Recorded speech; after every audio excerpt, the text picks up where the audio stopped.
মুখে আমি এক প্লেট ভাতের জন্য, একটু তরকারির জন্য চোখের পানি ফেলে কাঁদছি। আমার একটু ভালো তরকারি ছিল না খাবারের জন্য।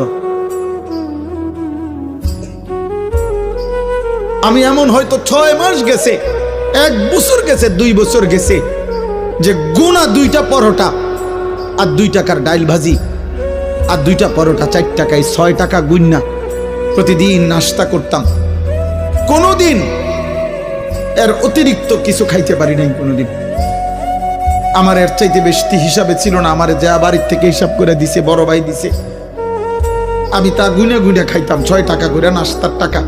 1 টাকা বেশি খাইলে আমি পরের দিনের নাস্তার হিসাব দিব কেমনে, টাকার হিসাব মিলাম কেমনে? আমি জনপ্রিয়তা দিয়া করবো কি আব্বা?